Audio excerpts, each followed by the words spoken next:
and it would have required for him to bring that back-end analysis to the plenary to discuss and look at the results and evaluate and see what has been done at the back end.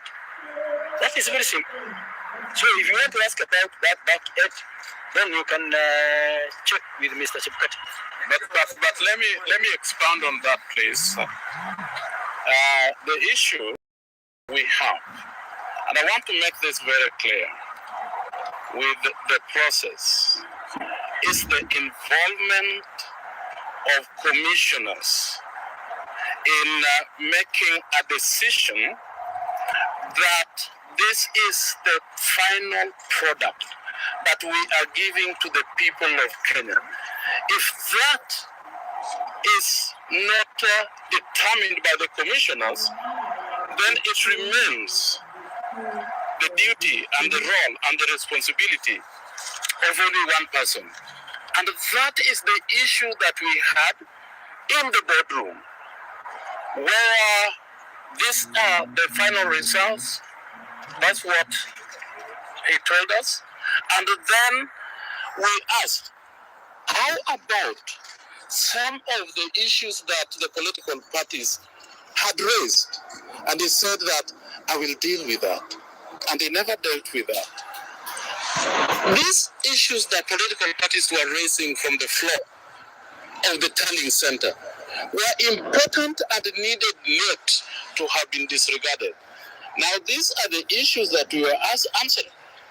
Where then did those issues go in the final tally of the result that you are going to mention? This is our problem. Well, yes. Now that. And also, as doesn't the mandate to declare the presidential election rest with the chairperson of the committee of the commission? Yes, like he did. Yes, the mandation to declare. It's it. The mandate to declare is in the role of the chair of the commission. Yes, but before they are declared, they are processed, and we are saying that we did not process, and that's why they come out with glaring mistakes, and we don't take ownership of the same. Thank you. Those are options. Swahili? No.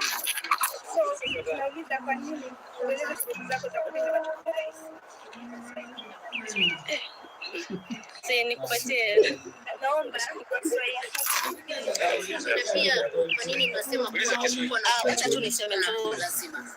Wacha tu niseme tu ile hoja moja kwamba katika ile tarakimu ambazo zimetolewa yale mahesabu hayaingiani.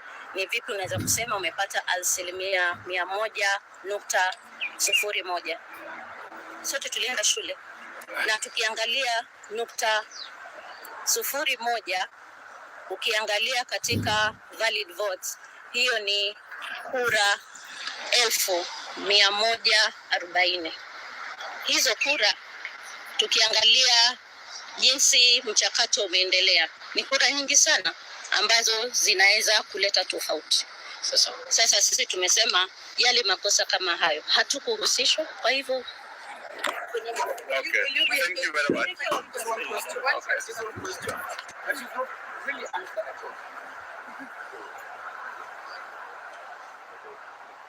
Let's continue.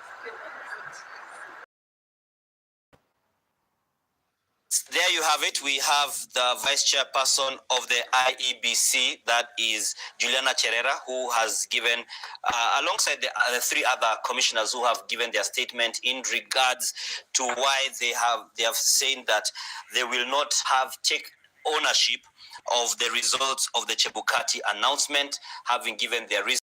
And before we can delve into that, because as the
Members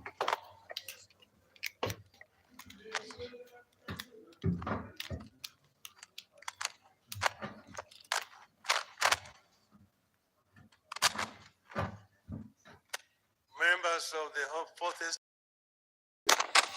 ladies and gentlemen, good afternoon.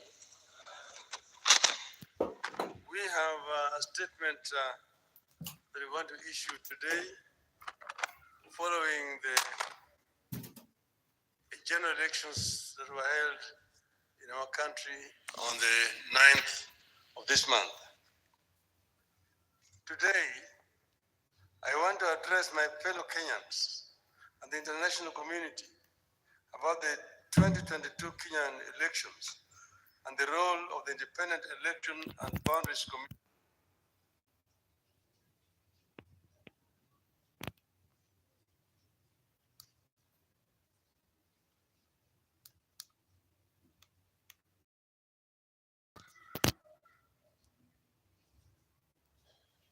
Millions of Kenyans turned out in large numbers in an attempt to choose their leaders at the national, county, and local levels after long and generally peaceful campaigns.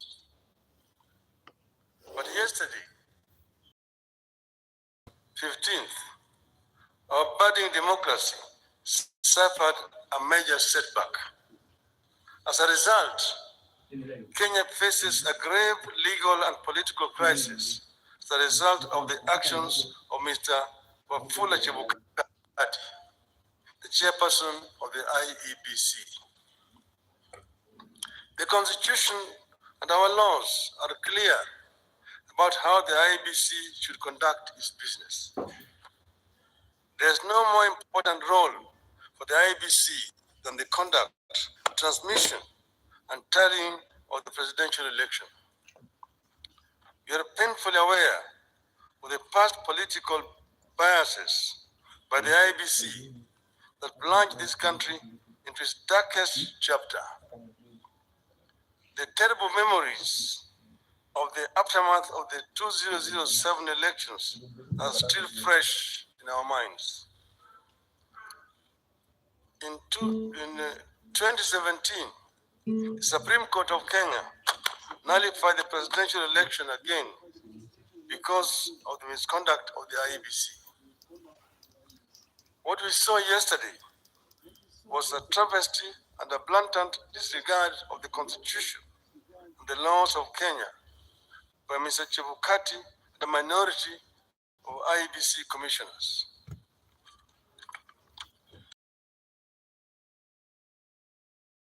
The law is clear on the role of the chairperson of the IEBC. The law does not vest in the chairperson the powers of a dictator to rule the IEBC unilaterally. The IEBC is structured as a democratic institution in which decisions must be taken either by consensus or by a vote of the majority. The chairperson and a tiny minority of commissioners have no legal authority to take weighty decisions and proclaim them as the rulings of the IEBC. The law on the IEBC provides that unless a unanimous decision is reached, a decision on any matter before the Commission shall be by a majority of the members present and voting. I want to repeat. Unless a unanimous decision is reached, a decision on any matter before the Commission shall be by a majority of the members present and voting. In addition, the Court of Appeal in the Maina KICC case ruled, and I reiterate, as we conclude, that there is no doubt from the architecture of the laws you have considered that the people of Kenya did not intend to vest or concentrate such sweeping and boundless powers in one individual.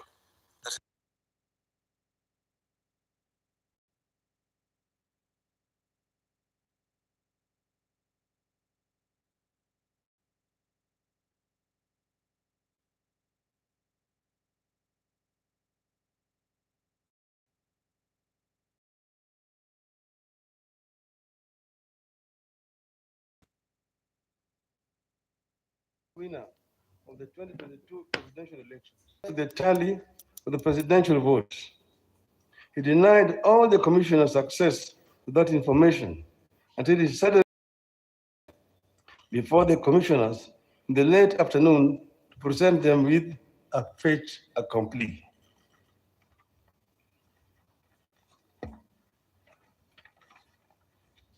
Barely 2 hours before his announcement, Mr. Bukati called a meeting KICC and revealed to them the different results he was going to announce.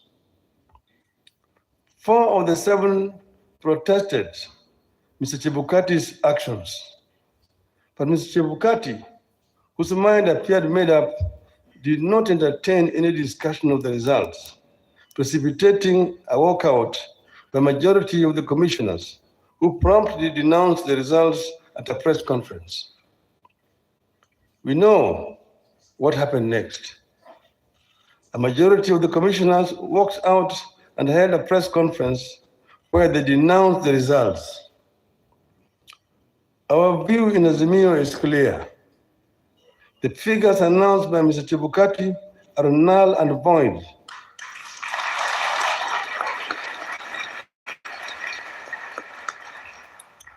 I repeat, the figures announced by Mr. Chebukati are null and void and must be quashed by a court of law. In our view, there's neither a legally and validly declared winner nor a president-elect. Mr. Chebukati's announcement purporting to announce a winner is a nullity. He acted with gross impunity and in total disregard of the Constitution and our laws. He could have plunged our country into chaos had our supporters not exercised great restraint. Such blatant acts of impunity can be a threat to the security of our country. It is not up to us to decide whether Mr. Chebukati has committed an offense. We leave that determination to the appropriate authorities.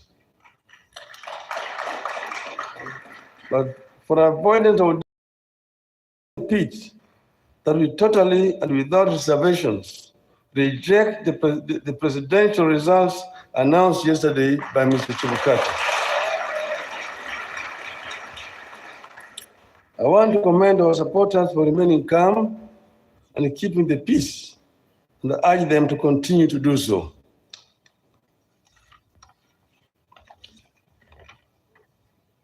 Let no one take the law into their own hands. We are pursuing constitutional and lawful channels and processes to invalidate Mr. Chebukati's illegal and unconstitutional pronouncement. We are certain that justice will prevail. I want to further commend the heroism of the 4 commissioners, the majority of the IEBC, who stood up to the bullying and the illegal conduct of Mr. Chebukati. We are proud of them to fear anything. Kenyans are with them. Today, I do not want to fully address our strategies going forward, but suffice it to note that we will be pursuing all constitutional and legal options available to us. We will do so because we regard the many flaws and the wrongs committed by the IEBC as fatal to the process and the outcome announced by Mr. Chebukati. We urge Kenyans and the friends and partners of Kenya abroad to stand tall and be counted as we seek to democracy and an open society that we have always stood for. We will pursue justice for our supporters and for all Kenyans so that their choices are respected and honored. May God bless you and may God bless Kenya.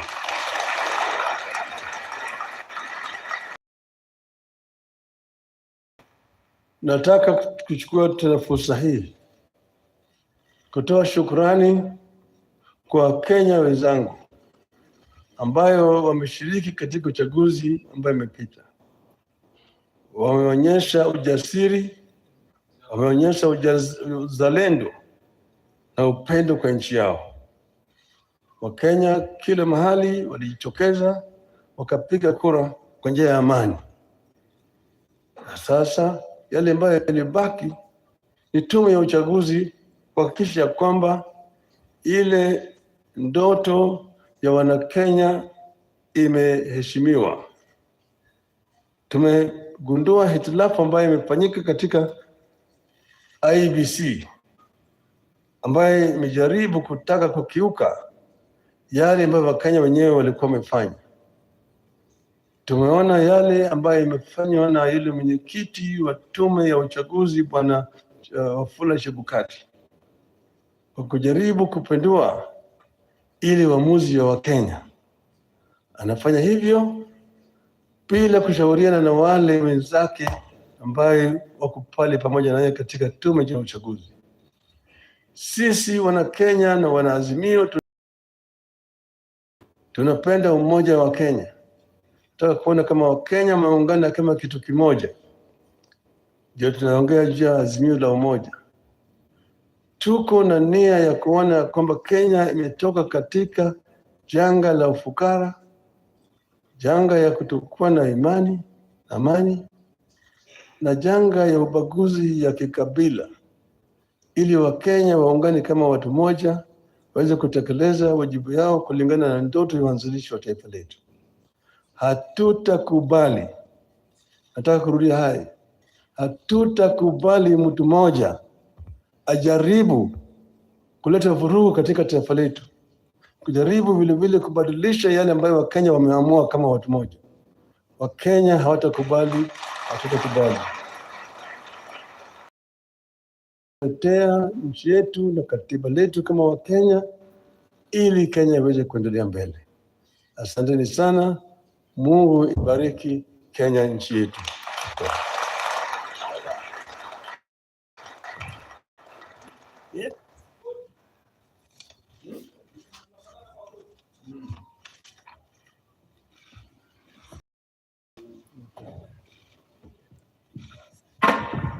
Niombe sote tusalie tumeketi tunapomruhusu Mheshimiwa Raila Amolo Odinga, mgombea mwenza, Martha Wangare Karua na wengine kuondoka.